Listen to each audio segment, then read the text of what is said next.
इमरान खान साहब बहुत मुश्किल में फंसे हुए हैं, आई एम सॉरी। बस जज साहब ने कहा कि ये क्रिमिनल कंटेम्प्ट है। इमरान खान साहब ने हामिद खान साहब को पैगाम भिजवाया कि जनाब मैं यहाँ पे जाके कुछ बात करना चाहता हूँ रोस्ट्रम के ऊपर, लेकिन इसकी इजाजत उनको नहीं मिली। जो मुल्जिम है वो अगर दिल से माफी मांग ले, अपने आप को कोर्ट के रहमो करम के ऊपर छोड़ दे, तो अदालत फिर भी जो है वो फ्लेक्सिबिलिटी दिखा सकती है। क्या इमरान खान साहब माफी मांगेंगे? अस्सलाम वालेकुम नाज़रीन, मैं हूं मंसूर अली खान। अपने डिजिटल चैनल के ऊपर आपको खुशामदीद कहूँगा। नाज़रीन, वही हुआ जिसका डर था।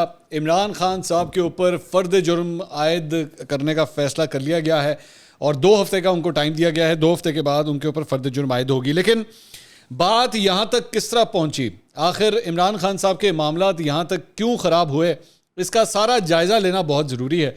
उसके बाद मैं आपके सामने तज्ज़िया भी अपना पेश करूँगा कि आखिर वजह क्या है, किसने इमरान खान साहब को यहाँ तक पहुँचाया है। मेरे ख्याल में इसके 2-3 फैक्टर्स हैं, वो सारे मैं अभी आपके सामने रखता हूँ। लेकिन जल्दी जल्दी ज़रा आज कोर्ट के अंदर हुआ क्या है ज़रा आपके साथ शेयर कर लेते हैं। एक तो सिक्योरिटी के इंतहाई सख्त वहाँ पे इंतजाम थे। इमरान खान साहब के आने से पहले दुकानें शुकानें सारी आसपास की बंद कर दी गई थी और ये कहा जा रहा था कि ऐसे इंतजाम आज तक पहले कभी नहीं देखे गए जो इस वक्त नज़र आ रहे हैं। इस सारे मामले के अंदर जो है वो उसके बाद इमरान खान साहब जब वहाँ पे पहुँचे तो शिबली फराज, फवाद चौधरी, किसी को अंदर जाने की इजाज़त नहीं दी गई। खैबर पख्तूनख्वा से जो है उनके वज़ीर आला और दीगर वज़ीर वो भी वहाँ पे पहुँचे हुए थे। पंजाब से भी वज़ीर आए हुए थे और बंदा इनसे पूछे कि भाईजान पाकिस्तान के और आपके सूबों के मसाइल ख़त्म हो गए हैं कि आप यहाँ पर आ गए। मुझे अच्छी तरह याद है पैनामा केस जब चलता था और उस वक्त मुस्लिम लीग नून के जब रहनुमा आते थे ना, तो यही पाकिस्तान तहरीक इंसाफ के लोग कहते थे कि जनाब ये लोग इनके पीछे क्यों आए, ये बैठ के अपना काम करें, ये वुज़रा की जो फ़ौज सारी उठ के आ गई है ये क्या करने आई है। तो आज इमरान खान साहब के लिए भी जो है वुज़रा की सारी फ़ौज जो है वो उनको सपोर्ट करने के लिए पहुंची हुई थी। जब वो अंदर आए अहता अदालत में तो उनसे कहा गया जी खबरें आ रही हैं कि हुकूमत आपको गिरफ्तार करने वाली है। तो इमरान खान साहब ने कहा जी हुकूमत काफ़ी देर से कोशिश कर रही है, जेल में चला गया तो और भी ख़तरनाक हो जाऊँगा, ठीक है, और भी ख़तरनाक हो जाऊँगा, आप माफ़ी मांगेंगे। तो इमरान खान साहब ने, मतीउल्लाह जान ने एक्चुअली उनसे पूछा कि आप माफ़ी मांगेंगे, तो उन्होंने कहा जी आपसे पूछ कर ही कुछ करूँगा, बाद में बात करूंगा, कहीं कोई गलत खबरी ना चल जाए। अदालत में ऐसे सिक्योरिटी लगी है जैसे कुलभूषण का केस है, मुझे समझ नहीं आ रहा इतना खौफ क्यों है, बाकी बातें बाद में होंगी। अच्छा जी, उसके बाद जब समाअत शुरू हुई तो चीफ जस्टिस अतर मिन्नल्लाह की सरबराही में ये समाअत शुरू हुई। जस्टिस मोहसिन अख्तर कियानी, जस्टिस मियां गुल हसन औरंगज़ेब, जस्टिस तारिक महमूद जहांगीरी, जस्टिस बाबर सत्तार जो हैं वो इस बेंच में शामिल थे। 5 रुकनी बेंच है। हामिद खान साहब ने जो है वो सबसे पहले दलाइल देना शुरू किए। उन्होंने कहा जी गुज़िश्ता रोज़ मैंने जवाब जमा कराया, अदालत के ऑब्जर्वेशन के मुताबिक हमने जवाब जमा कराया है। चीफ जस्टिस साहब ने कहा कि हमने आपको गुज़िश्ता समाअत पे भी ये समझाया था कि क्रिमिनल तौहीन अदालत है। अब ये बड़ा इंपॉर्टेंट है कि क्रिमिनल तौहीन अदालत है। आपने ज़ेर इल्तवा मुकदमे से मुतल्लिक बात की है, आपका जवाब हमने तफसीली पढ़ा है। तौहीन अदालत 3 तरह की होती हैं, जैसे फिरदौस आशिक अवान केस में बयान किया गया, दानियाल अज़ीर और तलाल चौधरी के खिलाफ क्रिमिनल तौहीन अदालत की कार्रवाई नहीं थी, ठीक है, इनके खिलाफ अदालत को स्कैंडलाइज करने का मामला था। लेकिन इमरान खान साहब के खिलाफ जो है वो क्रिमिनल तौहीन अदालत का मामला चल रहा है। इस पे हामिद खान साहब ने कहा कि जी मैं अदालत को बताऊंगा कि कैसे हमारा केस सुप्रीम कोर्ट के इन फैसलों से मुख्तलिफ है। चीफ जस्टिस साहब ने कहा कि सुप्रीम कोर्ट के फैसले हम पर बाइंडिंग है। हामिद खान साहब ने कहा हम ये मामला क्लोज करना चाहते हैं। हमने नहायत एहतराम के साथ गुजारिशात पेश कर दी हैं। अदालत ने एक और मौका दिया जिस पर तफसीली जवाब दाखिल कर दिया गया। चीफ जस्टिस साहब ने कहा कि जी क्रिमिनल तौहीन बहुत हसास मामला होता है। क्रिमिनल तौहीन में आप कोई तौजीह पेश नहीं कर सकते कि जी मेरी वजह क्या थी, मैंने क्यों ये कहा। ये क्लियरली अब इन्होंने केस के शुरू में ही बता दिया है। आज प्रोसीडिंग्स के शुरू में ही चीफ जस्टिस साहब ने कहा कि आप इस किस्म की वजूहात नहीं बता सकते कि जी आपने सब कुछ क्यों कहा था। हम इज़हार राय की आज़ादी के मुहाफ़िज़ हैं, लेकिन इश्तिआल अंगेज़ी की इजाज़त नहीं दी जा सकती। इस पर हामिद खान साहब ने सुप्रीम कोर्ट के एक और केस का हवाला देना शुरू किया। तो उस पर चीफ जस्टिस साहब ने कहा कि अगर कोई किसी जज के फैसले से मुतासरा भी है तो उसका प्रोसेस है। हामिद खान साहब, आपको पिछली दफ़ा भी कहा था डिस्ट्रिक्ट जुडिशरी हमारे लिए रेड लाइन है, हमने कानून के तहत जाना है, बहुत ही शदीद नौयत का ऑफेंस है, लेकिन इसका एहसास कतन नहीं है। किसी की तौहीन करने वाला बयान देना मौका महल बहुत अहम होता है। क्या आपका जवाब सुप्रीम कोर्ट के अहकामात के मुताबिक है? आपने अपने जवाब में तौजीहात पेश करने की कोशिश की। क्या कोई साबिक वज़ीर आज़म तौजीह पेश कर सकता है कि मुझे कानून का पता नहीं था, हमने कानून के मुताबिक जाना है, कोई असरअंदाज नहीं कर सकता, बहुत बड़ा जुर्म किया गया है लेकिन एहसास नहीं है। हामिद खान साहब ने कहा कि एहसास है, मैं अपने जवाब से बताता हूँ, तौजीह नहीं दी, अपना मौक़िफ़ सामने रखा है। चीफ जस्टिस साहब ने कहा कि इस वक्त सोसाइटी में इतनी तकसीम है, अवामी मुकामात पर किसी की भी बेइज्जती कर दी जाती है, इतनी तकसीम सोसाइटी है कि फॉलोअर्स मुखालिफिन को पब्लिक मुकामात पर बेइज्जत करते हैं। ये वही सारे मामलात हैं अताउल्लाह तारड़ का मामला, एहसन इकबाल का मामला, आसिफ किरमानी का मामला, इन सब लोगों के साथ जो बदतमीजियाँ की गई, ये भी इस वक्त बेंच के जहन में ये सारी चीज़ें हैं। अगर इस जज के साथ भी ऐसा हो जाए तो फिर क्या होगा? हमने वकला तहरीक के सम्राट हासिल नहीं किए। जस्टिस बाबर सत्तार ने कहा कि आप एक शो कॉज नोटिस का जवाब दे रहे हैं, इसी शो कॉज नोटिस का पैरा 5 पढ़ें। चीफ जस्टिस ने कहा कि ये बता दीजिएगा कि फैसले जलसे में होंगे या अदालतें करेंगी। 70 साल में कुछ अच्छा नहीं हुआ, अगर आप जस्टिफाई करना चाहते हैं तो बता दें। हामिद खान साहब ने कहा कि मैंने जस्टिफाई नहीं किया बल्कि वजाहत दी है। चीफ जस्टिस ने कहा कि क्या हाई कोर्ट या सुप्रीम कोर्ट के जज के लिए भी यही जवाब होता? अफसोस हुआ जवाब देकर, जहां आप तौजीहात पेश कर रहे हैं, अदालत हमेशा बहुत मोहतात रही है। हामिद खान साहब ने कहा कि हमारे लिए सुप्रीम कोर्ट, हाई कोर्ट और मातहत अदलिया के जजेस काबिल इज्जत हैं। हमने लिखा कि जज के एहसासात को ठेस पहुंची तो उस पर शर्मिंदगी है। चीफ जस्टिस ने कहा कि जजेस के कोई एहसासात नहीं होते। जज के बारे में इश्तियाल अंगेजी फैलाई गई, वो जज कहीं जा रही हो तो उनके साथ कोई वाक़या पेश आ सकता है। इस तरीके से आपको ग्रेविटी समझा दी है। ज़िले अदलिया के जजेस बहुत सफ़र करते हैं, आप इसको कंटेस्ट करना चाहते हैं। ये सिर्फ खातून जज के खिलाफ बयान नहीं, इश्तियाल दिलाने का केस है। क्या कोई जलसे में लीगल एक्शन की धमकी लगा सकता है? जस्टिस बाबर सत्तार ने कहा कि फोरम जलसा नहीं है बल्कि शिकायत दर्ज कराने का फोरम है। सियासी लीडर पब्लिक में खड़ा होकर लीगल एक्शन की धमकी भी कैसे दे सकता है? सेक्शन 9 पढ़ें आप, इसमें लीगल एक्शन का तरीका दिया गया है। फोरम कानून में बताए गए हैं, फोरम पब्लिक मीटिंग नहीं है। हामिद खान साहब ने कहा कि कानूनी कार्रवाई हर शहरी का बुनियादी हक है। हमने कानूनी कार्रवाई कानून के दायरे से बाहर जाकर तो नहीं करनी ना। इमरान खान ने कोई धमकी नहीं दी, शायद महसूस ज़्यादा कर ली गई है। जस्टिस बाबर सत्तार ने कहा अवामी जलसे हैं, जो कुछ कहा गया है वो आप चाहें तो हम इसे यहाँ चला सकते हैं। इमरान खान ने अपने रवैये से भी ये नहीं जाहिर किया कि उन्हें अफसोस है। तकरीर और तौहीन अदालत केस के बाद भी तकरीरों में तौजीहात पेश की जाती रहीं, वो बाद में भी जलसों के अंदर जो है उसकी वजूहात बयान करते रहे। चीफ जस्टिस ने इमरान खान के वकील से मुकालमा किया कि आप बहुत रिस्की पोजीशन में जा रहे हैं। जस्टिस बाबर सत्तार ने हामिद खान साहब से सवाल किया, आप चाहते हैं कि इमरान खान का तौहीन अदालत केस में ट्रायल चलाया जाए?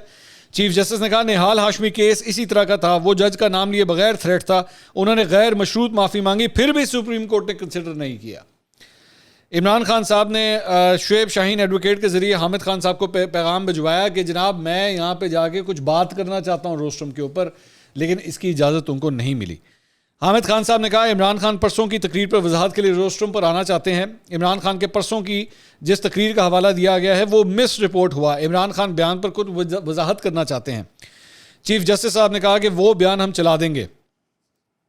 अदालत ने उसके बाद इमरान खान साहब के जमा करवाए हुए जवाब पर सवालात उठा दिए। इसके साथ साथ जस्टिस बाबर सत्तार ने कहा कि हमारी अदालत किसी के खिलाफ हुक्म दे और वो बाहर खड़ा होकर कहे कि मैं जज को नहीं छोड़ूंगा, क्या ये ठीक होगा? चीफ जस्टिस साहब ने कहा कि जी मदीना मुनव्वरा में क्या हुआ था वो इश्तियाल था, आपको बार बार समझा रहे हैं ये संगीन नौयत का है। सियासी लीडर की बहुत बड़ी जिम्मेदारी होती है, जो अल्फाज वो इस्तेमाल कर रहा है वो कैसे हैं। डिस्ट्रिक्ट जज के बारे में जो टोन इस्तेमाल हुई वो बहुत मुतल्लिका है। फिर इमरान खान साहब ने ये बात पैगाम पहुँचाई कि जी मैं रोस्ट्रम पर जाना चाहता हूँ। अपने शुएब शाहीन साहब जो साथ बैठे हुए थे उनके ज़रिए उन्होंने कहा। चीफ जस्टिस साहब ने कहा कि आपका जवाब गलत काम की तौजीह पेश करना है। हजूर पाक सल्लल्लाहु अलैहि वसल्लम की तालीमात से सीखना चाहिए। मदीना मुनव्वरा में जो कुछ हुआ वो भी इश्तियाल दिलाने का नतीजा था। शुएब शाहीन साहब ने यहाँ पे कहा कि जेल सुपरिटेंडेंट की रिपोर्ट देखें तो उसमें टॉर्चर्स, उसके बाद शहबाज गिल साहब का जिक्र हुआ कि जी शहबाज गिल साहब के कॉन्टेक्स्ट में बेसिकली ये बात की गई थी कि जी उन्होंने उनके ऊपर तशद्दुद हुआ है। तो यहाँ पे बेंच की जानिब से कहा गया कि जी 6 मेडिकल रिपोर्ट्स अब तक आ चुकी हैं, किसी एक मेडिकल रिपोर्ट में बात सामने नहीं आई कि उनके ऊपर किसी किस्म का तशद्दुद हुआ है। आपने मुबैना का लफ्ज़ तक नहीं इस्तेमाल किया कि ये मुबैना तौर पे उनके ऊपर तशद्दुद हुआ है। उसके बाद चीफ जस्टिस साहब ने कहा कि आप अपने लिए चीज़ें मुश्किल ना बनाएं, अब आपका तासुर प्रिवेल करेगा या जुडिशल ऑर्डर। हामिद खान साहब ने कहा कि मैं इस तरफ नहीं जा रहा बल्कि केस ख़त्म करने की बात कर रहा हूँ। खातून जज को धमकी देने की कोई नीयत नहीं थी, अगर खातून जज को धमकी लगी तो हम अफसोस का इजहार करते हैं। चीफ जस्टिस ने कहा कि ये लेडी जज नहीं बल्कि डिस्ट्रिक्ट कोर्ट के जज का मामला है। हामिद खान साहब ने कहा ये परसेप्शन बनाने की कोशिश की गई कि ये जेंडर इशू है। चीफ जस्टिस ने कहा कि आप दोबारा सोशल मीडिया की बात करते हैं, क्या आप तक किसी सियासी लीडर ने अपने सोशल मीडिया को कहा कि गलत काम ना करें? लीडरशिप इसकी जिम्मेदार है। हर कोई सोशल मीडिया के जरिए प्रोपेगेंडा कर रहा है, जुडिशरी इसका सबसे बड़ा निशाना है। हामिद खान साहब ने कहा कि हमें आला अदलिया और मातहत अदलिया का यकसा एहतराम है। चीफ जस्टिस साहब ने कहा कि फिरदौस आशिक अवान केस में अदालत ने कहा था कि शायद आगाही नहीं है, लेकिन इस वक्त आप वो दलील नहीं ले सकते, वो आपके फेवर में नहीं जाएगी। क्या किसी लीडर ने कहा कि सोशल मीडिया का गलत इस्तेमाल ना करें? आगे चल के उसके बाद इस सारे मामले के बाद जब ये सारे दलाइल मुकम्मल हो गए हामिद खान साहब के, उसके बाद अटॉर्नी जनरल अशतर औसाफ साहब को रोस्टरूम के ऊपर बुलाया गया। उन्होंने भी दलाइल में यही कहा कि जनाब इमरान खान साहब के वकील ने आज जो दिफा लिया वही सुप्रीम कोर्ट के सामने लिया था। 8 साल पहले सुप्रीम कोर्ट ने माफ़ किया, ये समझते हैं बार बार वही करेंगे, बार बार माफ़ी हो। इमरान खान को इस बार सिर्फ नोटिस नहीं, शो कॉज नोटिस हुआ था। शो कॉज नोटिस का जवाब बयान हल्फी के साथ आ जाना चाहिए था। जवाब के साथ कोई बयान हल्फी मौजूद नहीं है। उसके बाद अशतर औसाफ साहब ने भी अपने दलाइल मुकम्मल किए। उसके बाद अदालती मुआवरीन जो कोर्ट की जानिब से जो है बनाए गए थे इस केस के अंदर, मुनीर मलिक साहब और मखदूम अली खान साहब, मुनीर मलिक साहब को बुलाया गया। मुनीर मलिक साहब ने बेसिकली इस सारे मामले के ऊपर ये जो बात कही, उन्होंने कहा कि जी अदालत को जो है वो रिलैक्सेशन देनी चाहिए और इमरान खान साहब के खिलाफ तौहीन अदालत का ये जो मामला है इस कार्रवाई को ख़त्म कर देना चाहिए। चीफ जस्टिस साहब ने कहा कि आप यकीन करेंगे कि मातहत अदलिया के साथ आला अदलिया जैसा सलूक होगा। आखिरी समात पर भी कहा था कि डिस्ट्रिक्ट जुडिशरी रेड लाइन है, एक खातून जज का नाम लिया गया, शेम किया गया। क्या आप चाहते हैं कि इसको साफ़ किया जाए? तो मुनीर मलिक साहब ने कहा कि जी अदालत बड़ेपन का मुजाहरा करे और इमरान खान साहब को माफ़ कर दे। उसके बाद मखदूम अली खान साहब जो अदालती मुआवन हैं, फिर उनको बुलाया गया। उनसे कहा गया कि जी उन्होंने भी कुछ ऐसी ही बात की कि जी इमरान खान साहब के ख़िलाफ़ जो है इस कार्रवाई को ख़त्म किया जाना चाहिए। मेरा दोनों जो अदालती मुआवनीन थे उन दोनों ने यही दरख्वास्त की अदालत से कि जी इमरान खान साहब के ख़िलाफ़ किसी किस्म की ये कार्रवाई नहीं होनी चाहिए। उन्होंने कहा कि जी अदालत बड़ेपन का मुजाहरा करे और इमरान खान को माफ़ कर दे। अदालती मुआवनन की राय पर चीफ जस्टिस अतर मिनल्ला ने कहा कि जिसकी हम उम्मीद कर रहे थे इमरान खान का जवाब वो नहीं है। सुप्रीम कोर्ट के जज के बारे में रिमार्क्स होते तो जवाब ऐसा ना होता। जस्टिस मियां गुल हसन औरंगजेब ने कहा कि हमने गुज़िश्ता समात पर इमरान खान को एक मौका दिया था, अदालत को इमरान खान के कंडक्ट में वो बात नज़र नहीं आ रही। चीफ जस्टिस ने कहा कि जवाब से लगता है कि इमरान खान को अपने अल्फाज की संगीनी का एहसास ही नहीं है।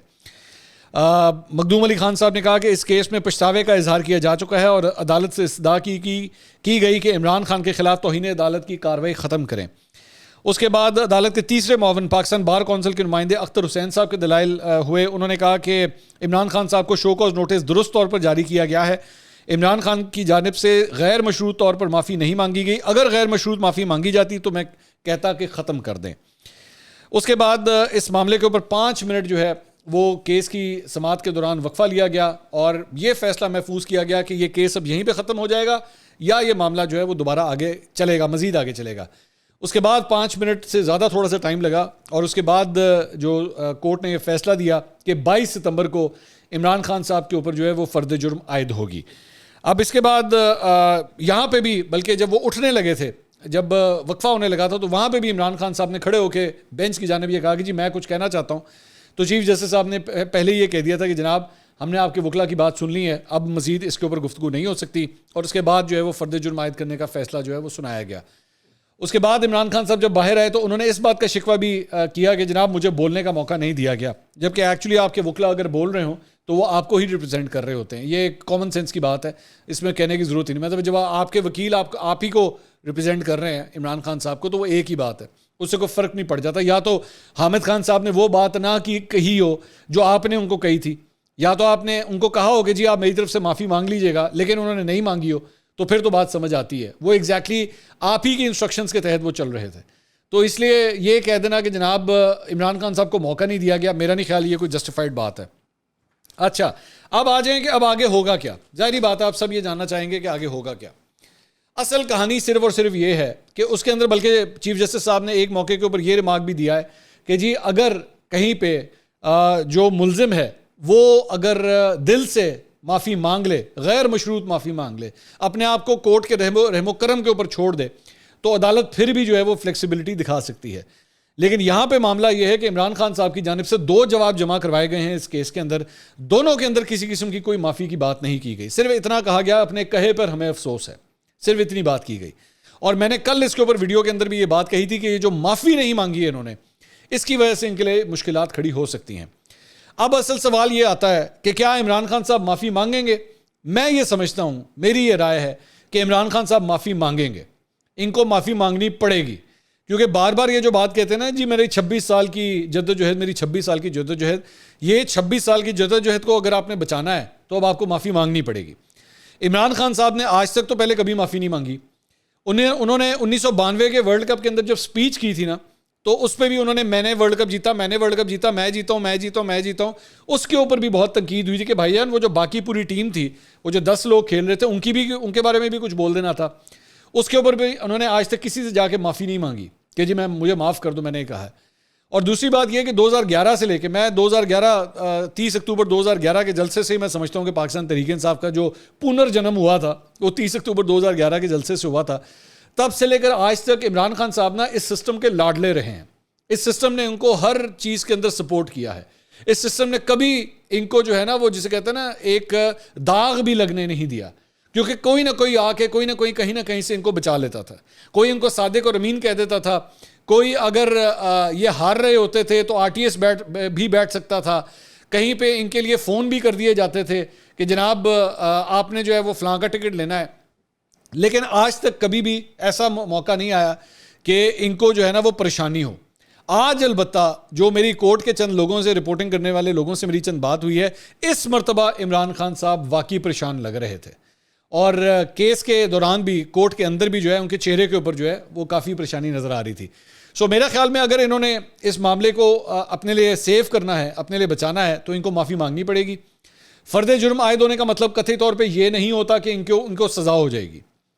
कोर्ट अपना फाइनल फैसला सुनाने से पहले तब भी जो मुल्ज़िम होता है उसको मौका देती है कि अगर उसको वाकई दिल में ये पछतावा है और वो सही तरह माफ़ी मांगता है तो माफ़ कर दिया जाता है। लेकिन असल बात यह है कि जिस तरह आज जज साहब ने कहा कि ये क्रिमिनल कंटेम्प्ट है जिसकी प्रोसीडिंग्स चल रही हैं, तो ये बहुत सीरियस ऑफेंस है। इससे पहले मैं आपको ये भी बता दूं कि निहाल हाशमी साहब का जो केस था उसके अंदर निहाल हाशमी साहब ने आगे चल के गैर मशरूत माफ़ी मांग भी ली थी, लेकिन उनको माफ़ नहीं किया गया था और उनके खिलाफ सज़ा हो गई थी।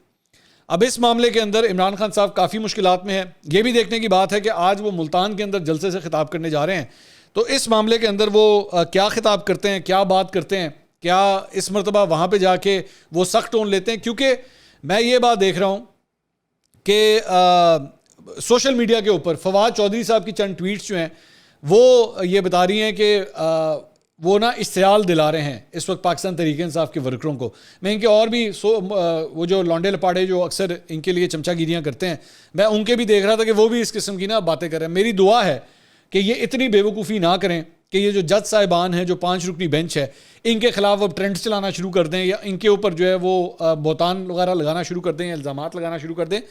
क्योंकि बाबर सत्तार साहब के बारे में मैं ख़ास तौर पे कहूँगा कि अगर आप उनके माजी के कॉलम्स उठा के देखें तो वो कंटेम्प्ट के हवाले से बड़े लीनियंसी की बात करते हैं कि अदलिया को पूरी तरह लीनियंसी का जो है ना वो अपने आप को शो करना चाहिए। तो इसलिए इमरान खान साहब बहुत मुश्किल में फंसे हुए हैं, लेकिन मुश्किल से निकलने का बड़ा आसान तरीका है। 3 अल्फाज, सिर्फ 3 अल्फाज चाहिए, आई एम सॉरी, बस। लेकिन आई एम सॉरी के अल्फाज कहने के लिए अपने वो जो आपकी ईगो का बुत है ना उसको तोड़ना पड़ेगा, आपकी वो जो आकड़ है ना उससे उतरना पड़ेगा और आपको कहना पड़ेगा कोर्ट के सामने आई एम सॉरी। ये अल्फाज कहेंगे तो अब आपका पॉलिटिकल करियर बचेगा। अगर आप ये नहीं कहेंगे तो आप मजीद गड्ढे के अंदर जाके गिर जाएंगे और फंस जाएंगे। अगली वीडियो में दोबारा मुलाकात होगी। अल्लाह हाफिज़।